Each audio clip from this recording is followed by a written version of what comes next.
Please Believe House. We've had a blast the last 2 days. We wrote linear equations. If you look at today's lesson, we're going to graph linear functions on the coordinate plane and identify the key attributes. We are also going to get the domain and the range. So let's get going, and we're going to have F-U-N, fun, fun, fun. So a magical whiteboard appears. This is going to be just like eating Oreo cookies. So let's look at the first one.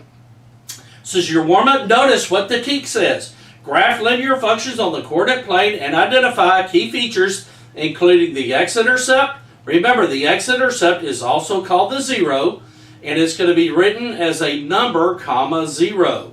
The y-intercept is 0, comma, a number, right? Big difference between the two. Make sure you know the difference. The 0 is the x-intercept and the slope in mathematical and real-world problems, okay? Remember, that slope is going to be your rate or your growing number, right? It's going to be the amount the number grows by or the constant rate of change in a word problem. So let's look at the first one, and if y'all know how to do this, this is a piece of cake. It goes to the point and has a slope of -3, and we want to know what the 0 of the function is. The 0 is the x-intercept. All we got to do is graph this line. So it goes through 1, 9, so I'm going to zoom in, write 1, down 9, draw a dot, and the slope is -3, which means -3 over 1. That means I'm going to go down 3 and write 1. Notice I can't go down 3 and write 1, can I? So I'm going to go backwards. I'm going to go up 3, left 1. So 1, 2, 3, left 1, draw a dot. And I'm going to repeat the pattern until I get to the x-intercept. The x-intercept will be the 0. So 1, 2, 3, 1. 1, 2, 3, ding, ding, ding, ding, ding, ding, ding. That is the x-intercept, or the 0. So I got that answer by doing the slope and going backwards. The x-intercept's -2. So that is the 0 of the function. There was no math in that problem, was there? You've got to know the vocabulary and know what that 0 means. You've got to be able to do the slope and plot those points and go backwards, okay? Piece of cake. Let's go to the next one. Which line appears to have an x-intercept of -5? That means -5, comma, 0, and a y-intercept of 0, comma, 3. So this is a piece of cake. All you got to do is find the line that goes through those 2 points. You should not miss this. You should not miss a problem like this. Please don't miss a problem like this. So -5, 0 is right here. -5, 0 is right here. -5, 0, check. -5, 0 is right here. This is 0, 3, check. G is the right answer. How hard is that? Please don't miss a problem like this. You don't got to get many right to pass. This should be a layup problem. Okay, let's go on. Okay, if you go to the next page, I talk about linear and quadratic attributes, okay? The key on this right here, what I want you to do is read through this. This would be my 0, which means at 9 minutes I would have 0 gallons. That's what that means, right? In 9 minutes I would have 0 gallons. This is my y-intercept, or my starting amount, which is 0, comma, 3, right? So at 0 minutes I got 3 gallons. This is the important part of this. Okay, we're going to get the domain. The domain is on the x-axis. We're going to do this over and over today. So the domain starts right here at 0 and it goes to 9. So my domain is going to go from here to here. The way you write that is 0 less than or equal to x less than or equal to 9. That means it's any x between 0 and 9. The range is here in it. It starts at 0 and it goes up to 3, doesn't it? So my range would be 0 less than or equal to y less than or equal to 3. So my range goes from 0 to 3, but my domain goes from 0 to 9. Please be able to identify the domain and range. A little bit more trickier with a quadratic function. So with a quadratic function, this right here is my 0. So at 5 seconds, I'm at 0 feet. Basically, this thing is hitting the ground at 5 seconds in it. Okay, this is my starting amount, which is at 3. So at 0 seconds, the ball's at 3 feet, which means it's kicked 3 foot off the ground, right? Goes up, and then it comes back down at 5 seconds and hits the ground. This right here is my max. So my max is 2, 12. At 2 seconds, the ball is at 12 feet high. That's the maximum height, okay? Now then, let's look at our domain and range. The domain starts at 0 and it goes to 5, doesn't it? So my domain would be 0 less than or equal to x less than or equal to 5, would it? That would be my domain. My range starts at 0, but it goes up to here, doesn't it? So the range goes from this point to this point, right? So the range goes from 0 to 12. Make sure you can get your domain and ranges with these types of graphs, okay? Also remember, these are continuous graphs. You'll use inequalities to graph them. There's going to be no gaps in the data, okay? Now then, let's go to the problems. Okay, on the problems, right here, you got these problems, and these down here are the answer choices.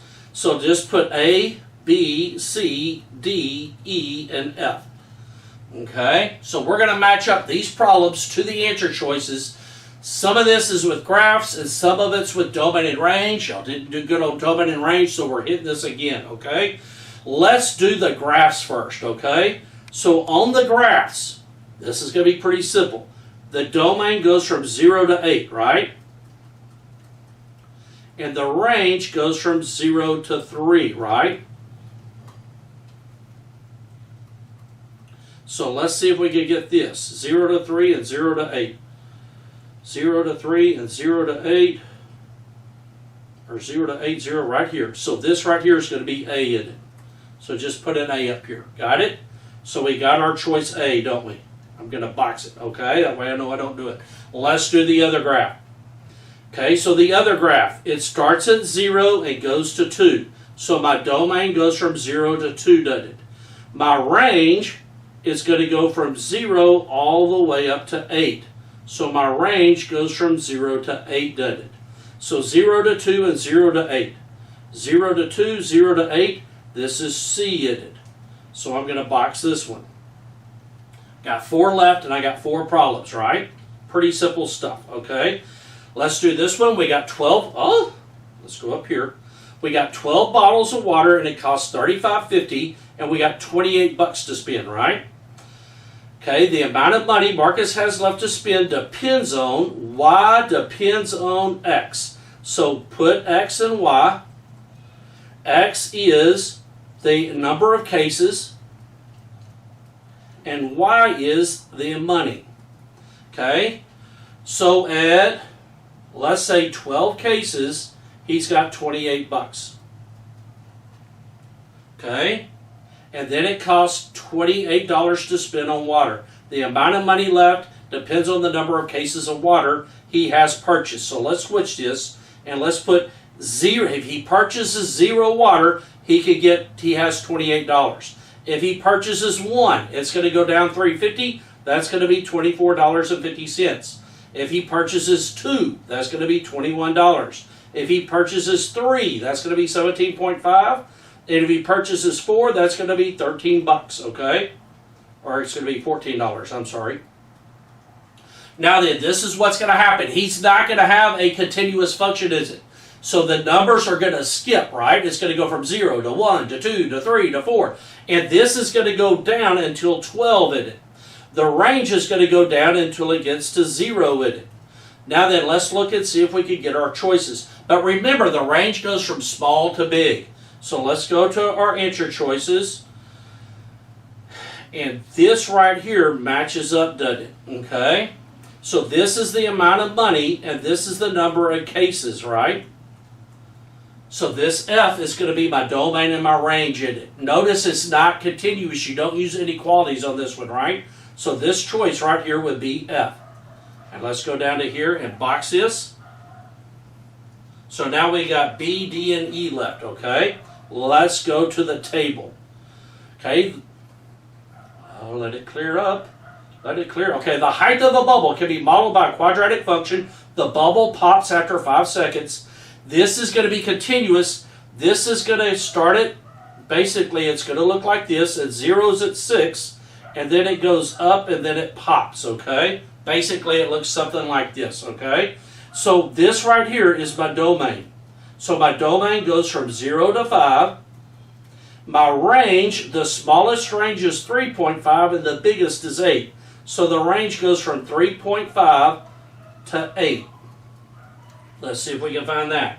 0 to 5. And 3.5 to 8, that's it right here in it. So the range always goes from small to big. The domain goes from small to big. So E would be this one. So we're down to 2, okay? Water's being poured in at a constant rate. That means we're going to use an equality, okay? For 8 minutes. And for 8 minutes, that means that, let's see, we'll keep reading. The amount of water that has been poured in the gutter depends on the amount of water depends on the time that has passed. So X is the minutes, right? So the X is going to be the minutes, which is going to go from 0 to 8 in it. Now then, it also says that has been poured after 2 minutes, water has been poured, constant rate. Okay, now then, at 2 minutes, there's 7 gallons that have been poured, right? Let's look down here. And it's got to be continuous. It's going to be this one, isn't it? Now then, how do they get the 28? They get the 28 with this. Minutes over gallons equals 8 over something, right? So at 2 minutes, 7 gallons happens, because at 0, there's 0. And at 8, what happens? If you solve this proportion, you get 28, which is this number right here. So there's 28 gallons that go out, okay? That's where the 28 comes from. That means this one is D. That means this one's going to be what? B. Let's see if it matches up. At the end of each hour, a store records the number of customers that enter the store. The function can be used to determine the number of customers each hour during the 8 hours that it's open. Okay? So X equals the hours, right? And it's going to go from 0 to 8. So it's going to skip it because it's not going to go every hour they check. They don't check constantly. And then the number here is going to change it. So let's go down to here. This would be it, wouldn't it? If you were to type this into the calculator, these numbers would be the result. That would be in the Control T. So this table would be in Control T if you were to graph that function, okay? So this is matching up the domain and range to verbal descriptions and the graphs and the tables. It's a big concept. You will be hit on this on the STAR test. Make sure you can get the domain and range. Make sure you know the difference between discrete, which means you're skipping, and continuous. Continuous means it doesn't, you're just going to use it in equality. It doesn't stop. Discrete means you're doing something every hour or you're spending money, like on this problem, where he's spending the cases, right? He's not never going to have like $27.65 because he's spending $3.50 each time. Now then, this page is X'd out because you can't cut these out. Normally you would cut these out and put them on. You can't do this one. And I messed up on this one right here because these are all the same, okay? I messed up. These should all be different and we would match them up to this, okay? And that would be matching up the attributes of the graph. So go back to yesterday's assignment. Remember yesterday, I said we were going to do 2 yesterday, so we're going to do these, okay? So I'm going to zoom in. We're going to find them and then transfer to slope-intercept form, okay? Piece of cake here, okay? So find 2 points on the graph. Start left, it goes right through here, and then it doesn't go through another grid point until here. So those are my 2 dots. Now then I'm going to get my y, I'm going to get my slope. So it goes down 1, 2, 3, 4, 5, 6, down 6, 1, 2, 3, 4, 5, over 5. So my m is negative 6 over 5. My y-intercept's right here. My b is 5. So the equation would be y equals negative 6 over 5x plus 5. Now then, let's use this point right here. It's at negative 5, comma 1, and write point slope. Point slope would be y minus 1 equals negative 6 over 5 parentheses x plus 5. So I just want you to write slope, intercept, and point slope from these, okay? Let's go to number 2. Easiest way to do this is to get the slope right off the bat. Start at the left and go to the right. The first point it goes through is right here. Then trace the line. The next point it goes to is here. So get the slope. I'm going down and then I'm going to the right, aren't I? I go down 1 and 1, 2, 3, 4, 5, right 5. So my slope is negative 5. This is my y-intercept, right? I could easily get my equation, can I? Y equals negative 5x plus 1. Now that this ordered pair right here is negative 5 comma 2. So let's generate point slope. Y minus 2 equals negative 5 parentheses x plus 5. Is that right? Y minus 2 equals negative 5 x plus 5. That doesn't seem right. Negative 5 comma 2, that's my x. So y minus 2 equals, oh, it's negative 1 over 5. Jiminy crickets. The slope's negative 1 over 5. Sorry about that. Did that on purpose to see if you were paying attention. Y'all like that, huh? And this right here will be negative 1 over 5. Mr. Toops does that all the time in class just to make sure you're not dozing off. Y'all didn't know teachers did that, huh? Oh. You're like, Mr. Toops, you messed up. It's not negative 5, it's negative 1. Well, I figured it out, right? Let's go to the next one. Same thing. We're going to get the slope and try to get the y-intercept if it's there and write them down in both of them, okay?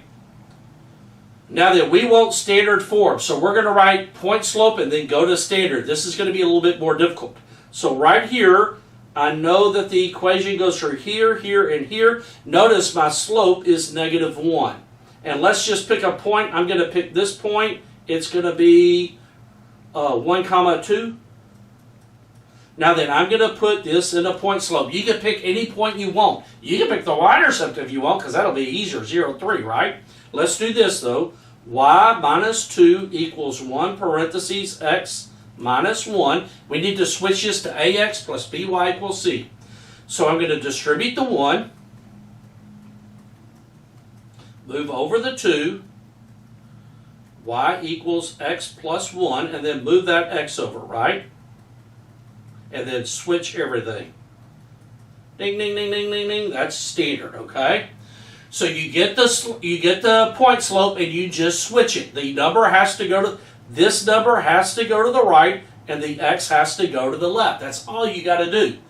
You got to switch it around. You're going to get this, okay? Like I said, the hardest thing you did in the fall was this because it was really steppy. Let's do the next one. This goes through here and then here, so my slope is up and over, up 1, 1, 2, 3, 4, 5. My slope's going to be 1 over 5, and my y-intercept is 3, which is going to be 0, comma 3. Let's use this for the equation. So y minus 3 equals 1 over 5 parentheses x minus 0.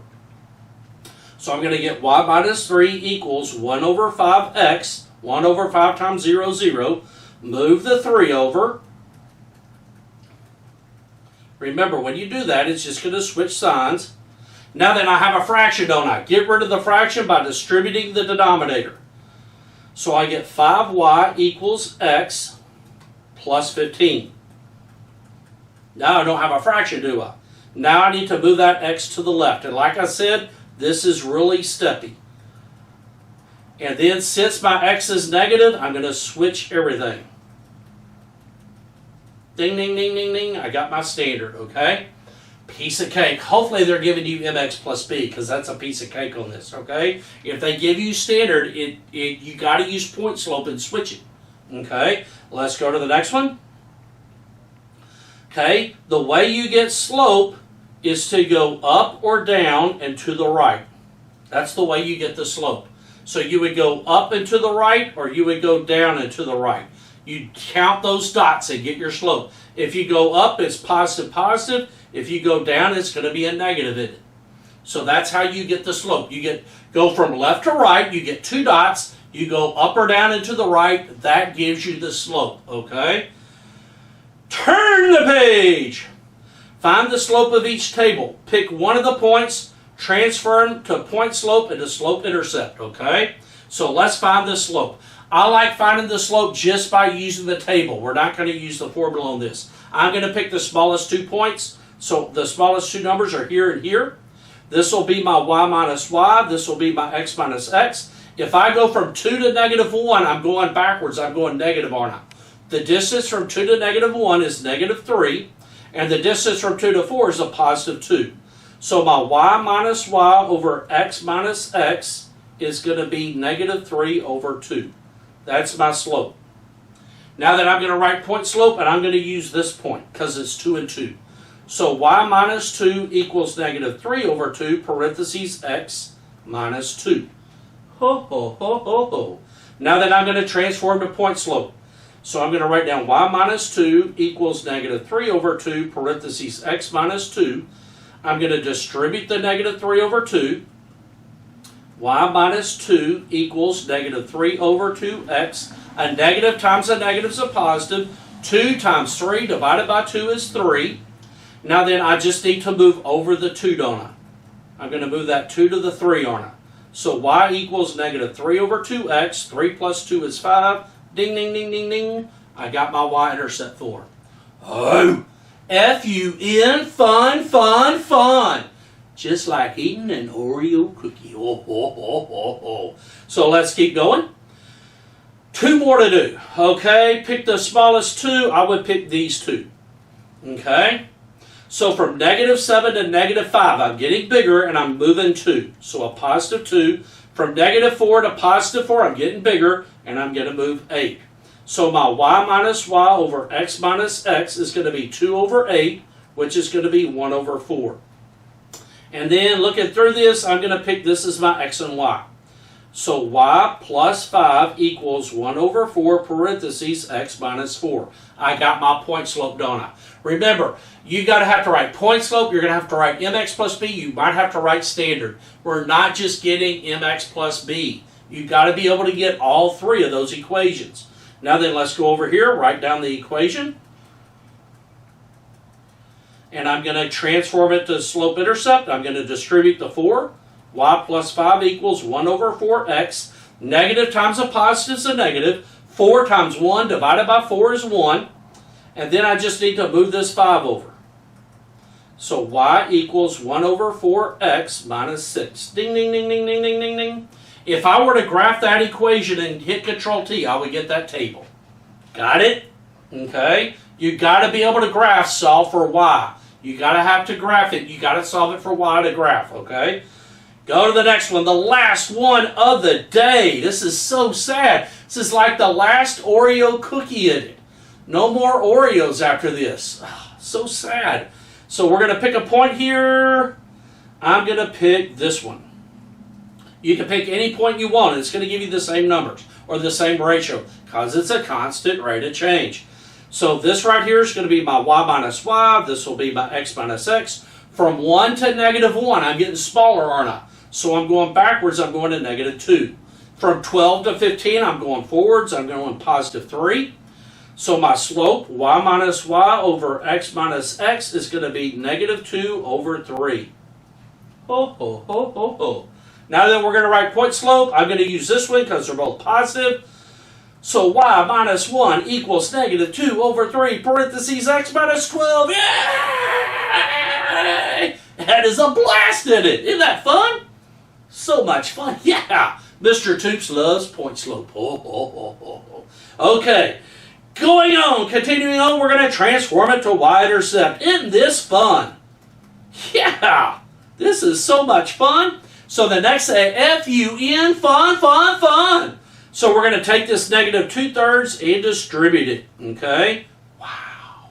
So let's write this down. Y minus 1 equals negative 2/3 times x is negative 2/3 x. This right here is the hardest part of the problem. You can type it in on the calculator. Negative 12 times negative 2 divided by 3. Negative 12 times negative 2. That's what you're doing. So it make your 5th grade teacher happy and your 6th grade teacher happy. They taught you how to do this. So a negative times a negative is a positive. 12 times 2 is 24. Divided by 3 is 8. So I got this. All I got to do is move that 1 over. So y equals negative 2 over 3x plus 9. And the crowd goes wild. You're going to have a blast taking that STAR test. It is going to be F-U-N, fun, fun, fun. Y'all are going to do wonderful on that test. Have any trouble, message your teachers. We're going to take care of you. Remember, you are amazing. You were created to do wonderful things, and you are awesome.